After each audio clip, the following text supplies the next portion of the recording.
les prix de l'immobilier augmentent à nouveau, malgré un contexte conjoncturel très médiocre. Miracle, anomalie temporaire du marché ou amorce d'un nouveau cycle haussier, voire d'une nouvelle flambée à contre-courant du reste de l'économie. Pour le déterminer, il faut démonter la mécanique à l'œuvre et en éprouver la solidité. Si les prix montent, c'est bien entendu que la demande est là. Les transactions campent solidement au-dessus de 800 000 en cumul annuel depuis fin 2015 et ont restauré leur point haut du cycle précédent. Plus fort encore, la barre des 840 000 devrait être approchée, ce qui serait un record. Et si les Français sont aussi actifs, c'est que les taux d'intérêt sont historiquement bas. Pour une fois, le qualificatif d'historique n'est pas usurpé, puisque jamais depuis la Deuxième Guerre mondiale, le coût de l'argent n'a été aussi faible en France. Et c'est bien là le principal soutien de la demande. D'après les calculs de l'Observatoire Crédit Logement, CSA, la baisse des taux observés depuis décembre 2011 équivaut à une chute des prix de 22%, ce qui conduit mécaniquement à une nette amélioration de la solvabilité des ménages.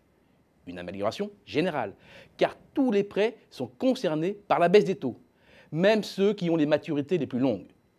Autrement dit, les jeunes, les ménages modestes, qui bénéficient en plus de l'élargissement du prêt à taux zéro dans l'ancien, sont aussi concernés. Pour les candidats à l'achat, l'affaire est donc trop belle pour la laisser filer, et cet effet d'aubaine devrait jouer les prolongations. En cause, la faiblesse des taux sur les marchés obligataires avec des OAT scotchés à leur plancher. C'est la conséquence de la politique très accommodante de la BCE, dont l'orientation ne changera pas de sitôt. Mais c'est aussi la conséquence du Brexit, qui a poussé les investisseurs à choisir la dette des pays les plus sûrs, tels que l'Allemagne ou la France. Avec le Brexit, c'est également, et de façon durable, une plus grande volatilité des marchés financiers.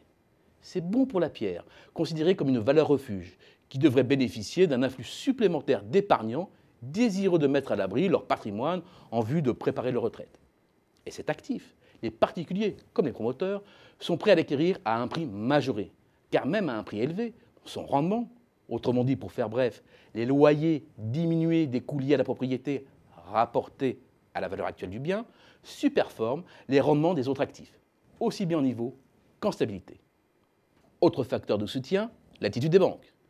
Ce n'est pas tout d'avoir des taux bas. Encore faut-il que les banquiers prêtent. Et ils prêtent, et même beaucoup. Près de 16 milliards d'euros en moyenne par mois depuis le début de l'année. Si bien que sur un an, la production de crédit nouveau à l'habitat est solidement installée au-dessus de 200 milliards d'euros. Et rien n'indique un quelconque essoufflement. Bien entendu, il n'y a pas de correspondance exacte entre le dynamisme de la production de crédit et l'état de santé du marché immobilier. D'abord, parce que les très bonnes conditions de financement sont une incitation forte à emprunter plus et à réduire son apport personnel. Ensuite, parce qu'elles renforcent l'opportunité de renégocier son emprunt quand il a été contracté quand les taux étaient plus hauts. Or, ce crédit nouveau est sans impact direct sur le marché de l'immobilier. Et il a représenté 1 euro sur 2 prêté en 2015, selon les données de la Banque de France. Mais c'est un chiffre en baisse depuis, signe d'une accélération bien réelle des flux en direction de l'acquisition d'un bien. Bien plus que le contexte économique stricto sensu, ce sont les conditions exceptionnelles de financement qui sont au cœur de la mécanique actuelle de la hausse des prix.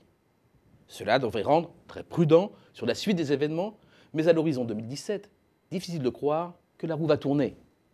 C'est bien pour cela qu'après une hausse de 1,5% cette année, les prix dans l'ancien progresseront selon notre scénario de près de 3% en 2017. Ce n'est pas une flambée, mais une belle remontée.